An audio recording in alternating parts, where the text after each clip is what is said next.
everyone, and welcome to the recap for May 23rd, 2017. Thank you so much for watching. If you haven't already, subscribe to our channel so you don't miss out on any videos or recaps. I know what you're thinking. Carly, where are we?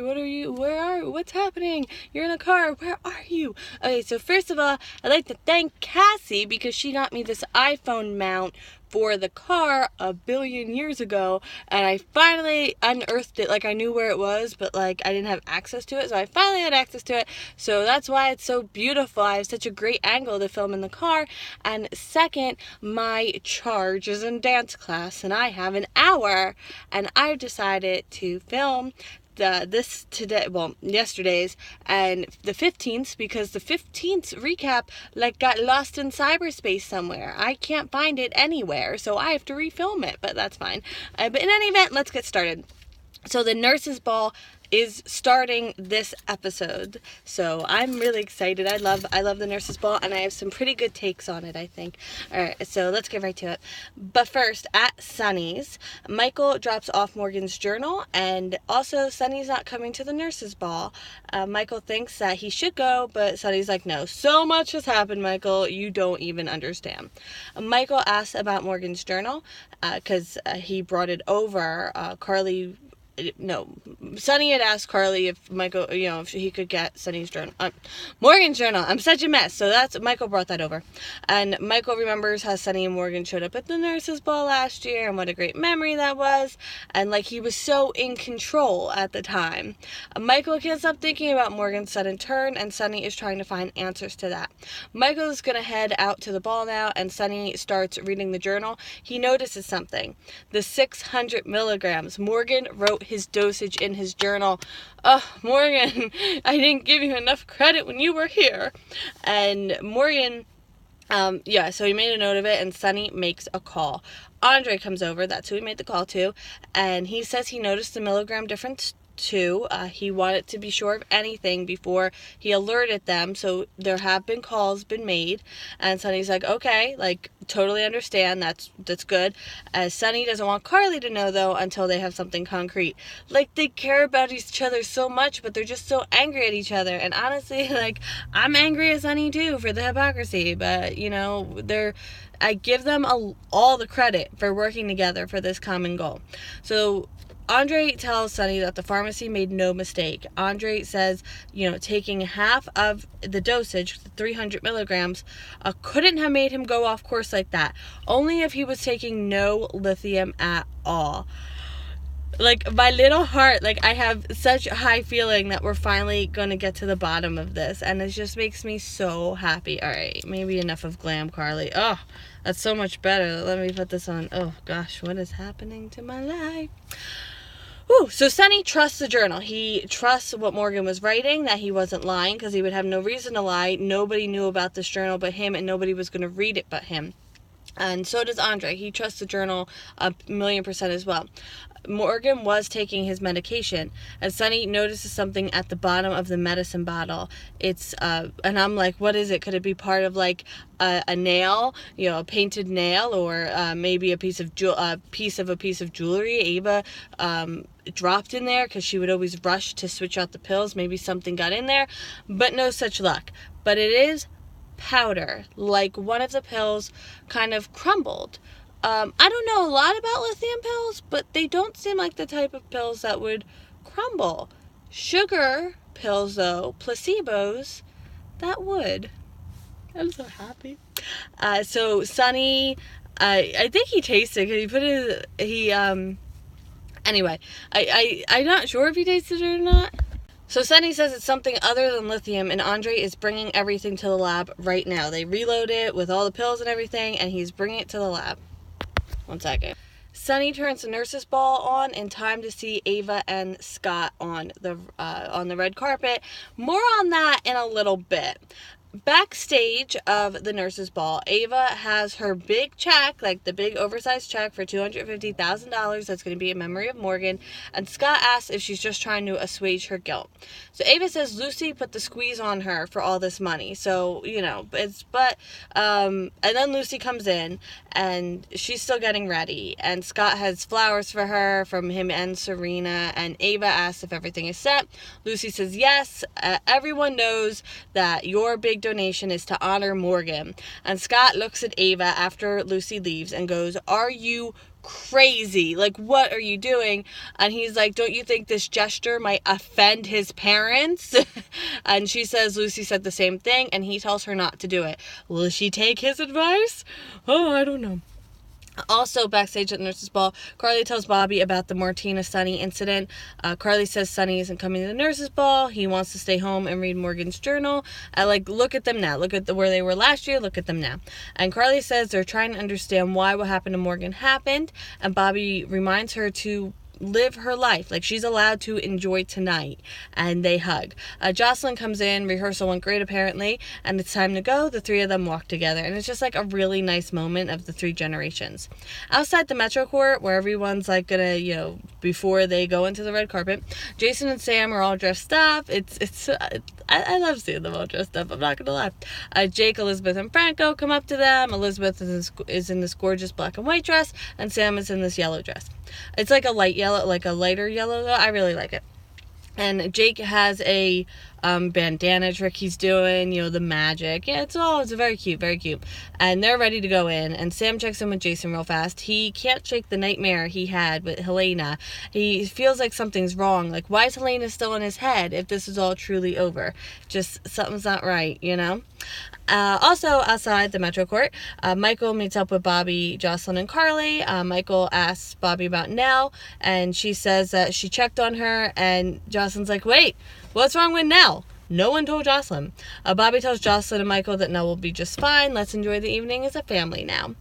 Also outside, Curtis and Jordan approach. A reporter stops them. They talk about the ball, and Curtis mentions surprises. Wait and see. Oh, I'm so excited. At the red carpet picture area. So this part's going to go a little back and forth, so please bear with me, because with this and the nurses' ball, so many things are happening, and just we'll get through this. We'll get the chronological order.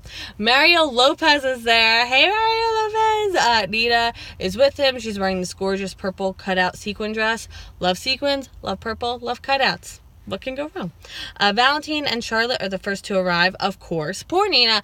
Okay, I have minimal sympathy for Nina, but girl needs to get a break. It was nonstop for her on this red carpet of just awkwardness and tension. So Valentine and Charlotte are the first to arrive. Charlotte runs right up to Nina, and Nina takes her to the picture area, and they get their picture taken.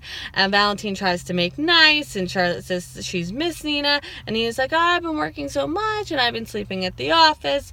And Nina tells Charlotte that her dress looks great. Who helped her get ready? And then Mario Lopez is like, oh yes, this is Nina's husband and the child. And Nina's like, oh yep, So who helped Charlotte get ready? Lulu and Dante arrive, and Lulu is wearing a matching color dress to Charlotte's. It's like this peach color, and her dress is huge. It's like one of those avant-garde dresses that you see on the runway, and I was like, that's a weird choice. And then when I was reading the comments of a thread on Facebook for the nurses' ball, and people were commenting on Lulu's dress, I forgot M. Rylan is pregnant, so that's them hiding her pregnancy, but in a way making it a lot more noticeable, because that dress could not have been bigger. Picture the biggest dress you've ever seen and then double it. That's how big this part of the dress was. I'm not standing, you can't see, but the part under the bust was all around, but it was gorgeous. I mean, it's an interesting fashion choice. It's definitely fashion, but she pulled it off very well, personally. Not my personal style, but it's fashion. What are you gonna do? And Charlotte runs over to her and hugs her, and I'm like, oh, I'm so happy right now. Valentine asks Nina what he can do to make things right, and Nina says nothing. You should have put us first then. like now is 2 after the fact. And then Anna and family arrive. Of course, poor Nina cannot catch a break. So Valentine, Lulu, Anna. Seriously, how many more people can walk this carpet and make poor Nina feel awkward? But again, minimal sympathy. So it's so tense and weird for Nina, and Nina's like, oh, look, I got a job to do, I gotta go. So Anna, Felicia, and Emma and Griffin are all together. Robin isn't coming because she's in her 3rd trimester, and when she can't. But Emma says hello to her, like, through the camera, and Anna reminds her to rest because they're convinced she's not resting, and Mario Lopez is like, Robin, you have fun wherever you are. And Nina puts on a big smile because that's really all she could do at this point. Lulu and Dante get their picture with Charlotte, and I'm like, I'm so happy. Emma offers to Charlotte that she can be another assistant to Jake too for the magic show, which I think is really nice. So now Elizabeth and Franco are up. Poor Nina, now with Franco and Elizabeth, cannot catch a break. And Jake has his magic kit, and they all get their picture taken. So then Epiphany and Felix walk the carpet together. There's Milo. Hello.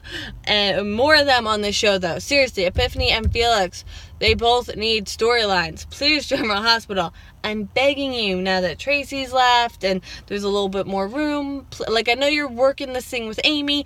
Work them into it somehow. I'm begging you. And then Amy walks the carpet, and she's starstruck by Mario Lopez. Understandable. And I really love her dress, too. I didn't make a note of, like, everyone's dresses, but there isn't a dress I didn't like, basically. Nathan sees Amy and then says that she's here with him, so like she's not like alone, and Maxie's working, but she's here in spirit. So Nathan didn't want to walk alone either, so it's a nice gesture, and maybe they can be friends, Amy, friends. And when they're getting their picture taken, Amy mentions that she has this night job, and there was a reason, but I forget why. But I made note of it. So then it's Lucy's turn to walk the carpet. Gorgeous dress. I forget. It's like a sparkly top and then like multicolor bottom. It's really pretty. So then Jason and Sam walk the runway. Nina brings up Sam just had a baby and looks amazing. And it's like really weird for Nina though. Like she's like making, like, I don't know. It felt a little weird, you know, because I think like Nina's realizing that like, oh, she, you know, did have this family and now she's not going to. And then Sam has this family. She had, you know, like, I don't know. The whole thing is what was unsaid, basically.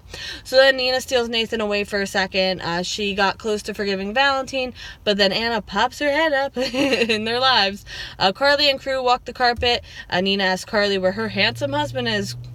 Really?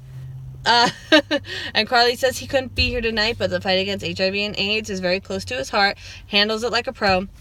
And Bobby tells Carly that Nell did have a setback, but she didn't want to worry the kids, and now it's picture time. Mario...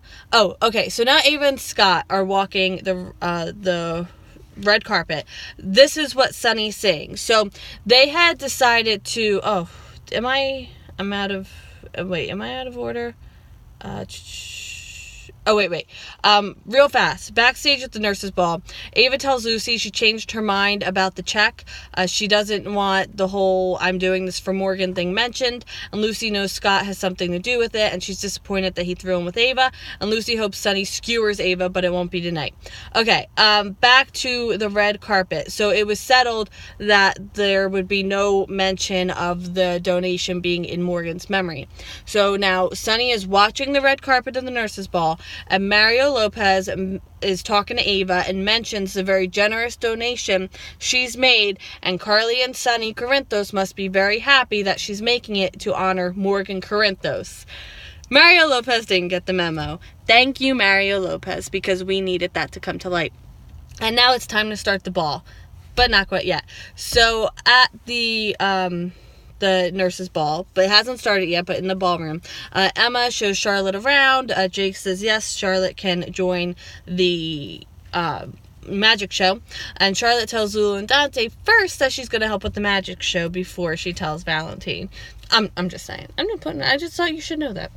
Griffin asks Anna what's up with her and Valentine. She shows him the necklace. She fills him in on all the details. Griffin asks why this is on her now, and she tells him that this product is ready to unleash, and if it does, like, bad things will happen. But Griffin wants Anna to just focus on tonight. The Chimera can wait. It's not like the Chimera is here in the ballroom right now. And Jason asks Elizabeth how Jake's been doing. She says he's been absolutely fine, but that doesn't make him feel better. Backstage, Jake tells Emma Spencer sent him the magic set. But Emma's like, wait, I've been emailing with Spencer, and he said he was waiting to give you your gift until he was back in the country. And Jake's like, well, must have changed his mind then. And now the start of Nurses Ball 2017, or 2017, because I don't say 2017. Lucy starts the ball. She's going to break her underwear tradition. But mentioning it on stage, you self-fulfilling prophecy. And Burt's Bees is sponsoring the ball this year. And I bought my mom a bunch of Burt's Bees stuff for her birthday back in February. So I just feel like I had a part in this somehow. Just kidding. The 1994 was the first Nurses Ball. It's almost as old as me. And there's a video of the hospital and that's where the opening number is going to start. It's like one of those things where, like, you shoot it like pre in the hospital, and then you're gonna have the people like run into the actual ball, and it all like meets up. So the number starts there. It's a pop version of You're Not Alone Anymore. And a lot of people have been having a lot of feelings about that in the comments of Facebook posts. So this is my take on it. Personally, I think it's really cool, and I like the pop version. It's different, like, you can't compare it to the real version, but the song is different without Sabrina. It is Sabrina's song. So to sing it the original way without Sabrina, it wouldn't feel right. So I feel like they had to change the song up because it's a beautiful song, and Sabrina would want it to still be out in the world, so they had to change it for now this next chapter. So personally, I'm good with it. Some of the nurses are in bright pink scrubs. Some of the others are in like these electric blue scrubs. And the nurses then come into the ballroom, and like if you can see the opening number on Facebook, I think the General Hospital Facebook page has the opening number. I highly, like, no amount of me describing it will get through to you how cool it was. So I highly recommend you watch it. And I actually witnessed an edit like that in Massachusetts when I was like 14. I went to see the school play, and they did this whole thing with the beforehand, and then everyone ran in. And there's lots of confetti, so I love it already. And then Nina is coming in, and Charlotte points Nina out. Will she sit at Valentine's table? Will they reconnect? Only time will tell. And now end scene already. Jake brings Emma and Charlotte backstage. They can't tell anyone because it'll ruin the surprise. And he says the big finale is the most important part. It's all about this. And he doesn't say the chimera, but he holds up the metal thingamajig. Sam assures Jason that Jake will be okay. He needs to relax, and he will. He's going to get her something to drink and something strong for him. Valentine gets up to talk to Dina. Anna grabs him first, so obviously not going to happen. And she asks who he sold the chimera to. She knows his secret. He's justified at being angry, absolutely. Like, she validates his feelings. But will he do the right thing? And then Nina turns away. She's just done.